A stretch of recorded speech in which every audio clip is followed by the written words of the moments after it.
वालों, स्वागत है आपका आज के नए वीडियो में। और आज हम लोग पढ़ने जा रहे हैं फिर से इकोनॉमिक्स के एक और इम्पोर्टेंट टॉपिक को, शॉर्ट नोट्स को, जो कि आपके बहुत ज्यादा टिप्पणियों में आते हैं।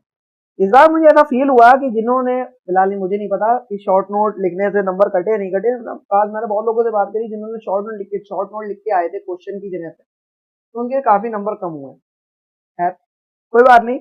शॉर्ट नोट्स आपके चीज़ों को समझाने के लिए, छोटे छोटे टॉपिक्स को समझाने के लिए बहुत ज़्यादा इंपॉर्टेंट होते हैं। बहुत चीज़ें इसमें आपको गेन कर पाते हो, समझ पाते हो। छोटी छोटी चीज़ें वो बड़े क्वेश्चनों में आ जाती हैं, देन आप उसको लिख पाते हो। तो शुरू करते हैं आज के टॉपिक को। इकोनॉमिक्स का इंपॉर्टेंट टॉपिक है कि शॉर्ट नोट क्या होता है। शॉर्ट नोट टिप्पणियां होती हैं छोटी छोटी, इनके बारे में हम लोग को लिखना होता है। पहला शॉर्ट नोट हम लोग बोलेंगे क्षैतिज और ऊर्ध्वाधर विकास क्या होता है। प्रौद्योगिकी हस्तांतरण पढ़ेंगे, पैमाने की आंतरिक आउयर बाह्य मितव्ययता, ये क्या है? आउयर आउयर बाह्य मितव्ययता के बारे में पढ़ेंगे। एंड देन हम लोग किसके बारे में पढ़ेंगे? क्रय शक्ति समता सिद्धांत, क्रय शक्ति समता सिद्धांत। ठीक है, इन सब के बारे में एक करके पढ़ेंगे। तो शुरू करते हैं कि टॉपिक को। सबसे पहले हम लोग पढ़ेंगे क्षैतिज एवं ऊर्ध्वाधर विकास, यानी हॉरिजेंटल एंड वर्टिकल डेवलपमेंट। चलो भाई शुरू करो। परिभाषा क्या है? क्षैतिज विकास की परिभाषा देखेंगे तो हॉरिजेंटल डेवलपमेंट क्या होता है? इसका अर्थ होता है समान स्तर पर विभिन्न इकाइयों या सेवाओं का विस्तार करना। इसका अर्थ क्या होता है? समान स्तर पर विभिन्न इकाइयों या सेवाओं का विस्तार करना। जैसे एक कंपनी जो पहले केवल दिल्ली में थी, जैसे कोई एक कंपनी है वो केवल पहले दिल्ली में थी और अब वह मुंबई, कोलकाता और चेन्नई में भी अपनी शाखाएं खोलती है। इस प्रकार का विकास परिणात्मक होता है। इस प्रकार का विकास क्या होता है? परिणात्मक होता है। यानी क्षैतिज विकास, ओरिएंटेड डेवलपमेंट क्या हुआ? इसका अर्थ होता है समान स्तर पर विभिन्न इकाइयों या सेवाओं का विस्तार करना। एक समान स्तर पर क्या करना? अलग अलग इकाइयों, यूनिट हो गई, और जो सेवाएं सर्विसेज हो गई, क्या करना? एक्सपेंडेशन करना, तो विस्तार करना। और ऊर्ध्वाधर विकास यानी वर्टिकल डेवलपमेंट क्या होता है? इसका मतलब है कि एक ही उद्योग या संस्था के अंदर गहराई में जाकर विकास करना। और इसका मतलब क्या होता है कि एक ही उद्योग के अंदर गहराई में जाते जा रहे हो, डेवलपमेंट विकास करते जा रहे हो। जैसे कोई कंपनी जो पहले सिर्फ गेहूं या आटा बनाती थी और अब वह गेहूं की खेती से लेकर आटे की पैकेजिंग, वितरण सब कार्य करने लगती है। समझ में आया? मतलब उसमें एक ही कंपनी के अंदर अलग अलग काम करना, और उसको, और क्षैतिज ऊर्ध्वाधर में क्या होता है? कई जगह पे उसकी शाखाएं खोल देना। जो केवल एक कंपनी है एक जगह पे, वो कंपनी हर जगह विस्तार करवाना। और ऊर्ध्वाधर विकास में होता है अंदरूनी विकास करवाना। ठीक है, वो बाहरी विकास। आर्थिक दृष्टिकोण से समझते हैं तो आर्थिक दृष्टिकोण इसमें क्या कह रहा है कि क्षैतिज विकास आमतौर पर बाजार विस्तार के लिए होता है और इसका उद्देश्य ज्यादा ग्राहकों तक पहुंचना होता है। क्षैतिज विकास क्या होता है? आमतौर पर बाजार विस्तार के लिए होता है। आमतौर पर किसके लिए होता है? बाजार विस्तार के लिए होता है और इसका उद्देश्य ज्यादा ग्राहकों तक पहुंचना होता है। इसका उद्देश्य क्या होता है? ज्यादा ग्राहकों तक पहुंचना होता है। ऊर्ध्वाधर विकास नियंत्रण और गुणवत्ता बढ़ाने के लिए किया जाता है। और ऊर्ध्वाधर विकास होता है वो नियंत्रण और गुणवत्ता बढ़ाने के लिए किया जाता है, ताकि उत्पादन की हर कड़ी पर नियंत्रण रखा जा सके। ऊर्ध्वाधर विकास नियंत्रण और गुणवत्ता बढ़ाने के लिए किया जाता है, ताकि उत्पादन क्या कर सके? हर एक कड़ी, हर एक मोड़ पे या हर एक स्टेप पे क्या कर सके? कंट्रोल रख सके। कानूनी संदर्भ देखते हैं इसके अंतर्गत। तो क्षैतिज एकीकरण से जुड़े कानून आमतौर पर प्रतिस्पर्धा कानून यानी कंपटीशन लॉ के अंतर्गत आते हैं। इससे बाजार में एकाधिकार या मोनोपोली की स्थिति बन सकती है। और इसी प्रकार से ऊर्ध्वाधर एकीकरण देख में उपभोक्ता सुरक्षा, अनुबंध कानून और श्रम कानून जैसे कई पहलू शामिल होते हैं। इसमें कंपटीशन लॉ होता है क्षैतिज एकीकरण विकास में। ऊर्ध्वाधर एकीकरण में उपभोक्ता कानून हो गया, अनुबंध कानून हो गया, श्रम कानून, ये सब आते हैं। ठीक है, प्रौद्योगिकी हस्तांतरण देखते हैं, टेक्नोलॉजी ट्रांसफर देखते हैं क्या होती है। टेक्नोलॉजी ट्रांसफर देखते हैं। तो टेक्नोलॉजी ट्रांसफर को देखेंगे कि किस प्रकार से होती है, कैसे होती है। तो इसकी परिभाषा देखेंगे कि प्रौद्योगिकी हस्तांतरण का अर्थ होता है किसी देश, संस्था या व्यक्ति द्वारा विकसित की गई तकनीक को दूसरे देश, संस्था या व्यक्ति तक पहुंचाना। जैसे अभी इंडिया वर्सेस पाकिस्तान की वॉर चल रही है। क्या चल रही है? वॉर चल रही है। तो इंडिया किसके पास गया? रशिया के पास। किसके पास गया? रशिया के पास। रशिया से उसने क्या लिया? S-400 लिया। S-400 जो उसने तकनीक थी, किसकी थी? रशिया की। ली किसने? इंडिया ने। तो ये क्या हो गया? प्रौद्योगिकी का हस्तांतरण हो गया। तो प्रौद्योगिकी का हस्तांतरण का अर्थ होता है कि किसी देश, संस्था या व्यक्ति द्वारा विकसित की गई कोई भी टेक्नोलॉजी किसी दूसरे देश, संस्था या व्यक्ति तक पहुंचाना। यह हस्तांतरण कई रूपों में हो सकता है, जैसे लाइसेंसिंग भी हो सकता है, ज्वाइंट वेंचर भी हो सकता है, फ्रेंचाइजिंग वाला भी हो सकता है, प्रत्यक्ष विदेशी निवेश एफडीआई भी हो सकता है, ठीक है, फॉरेन डायरेक्ट इन्वेस्टमेंट वाला, पिछले आपने सन में पढ़ा था, और आदि ये सब चीजें भी हो सकती हैं। आर्थिक महत्व देखते हैं किस प्रकार से है कि जो विकासशील देशों में औद्योगिकरण तेज होता है। जो विकासशील देशों में जो औद्योगिकरण होता है वो क्या होता है, तेज होता है।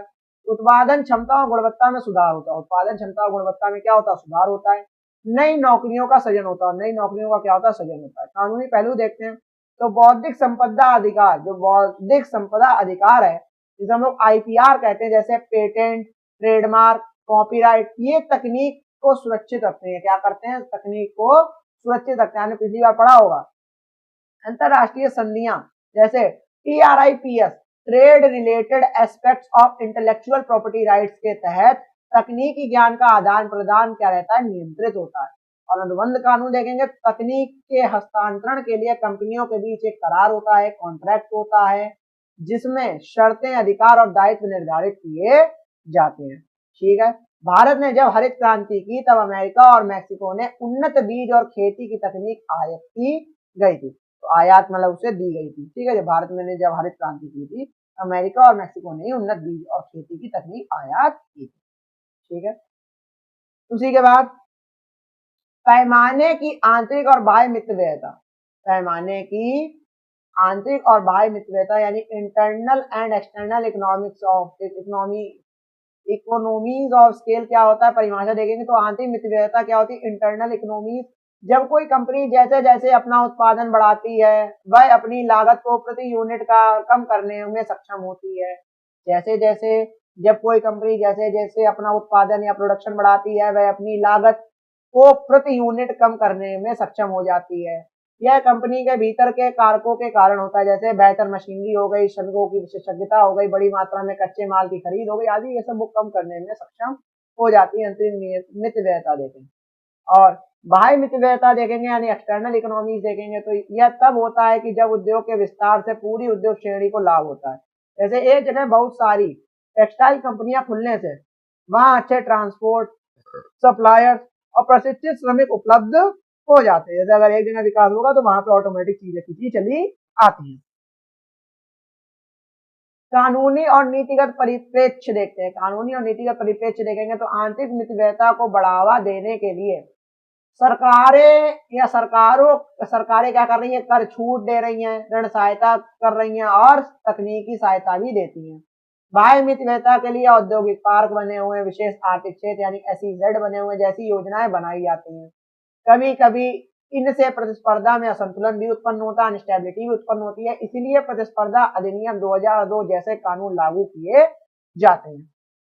और आखिरी हम लोग का क्रय शक्ति समता सिद्धांत, क्रय शक्ति समता सिद्धांत purchasing power parity, PPP theory बहुत ज्यादा इंपॉर्टेंट है, बहुत बहुत मोस्ट इंपॉर्टेंट मैं कह रहा हूँ, बहुत इंपॉर्टेंट है। PPP purchasing power parity theory, क्रय शक्ति समता सिद्धांत। ठीक है, क्रय शक्ति समता सिद्धांत। क्रय शक्ति समता सिद्धांत किस प्रकार से काम करता है? क्रय शक्ति समता सिद्धांत कहता है कि अलग अलग देशों की मुद्राओं का विनिमय दर इस प्रकार निर्धारित होनी चाहिए कि वस्तु की कीमत हर देश की एक जैसी हो।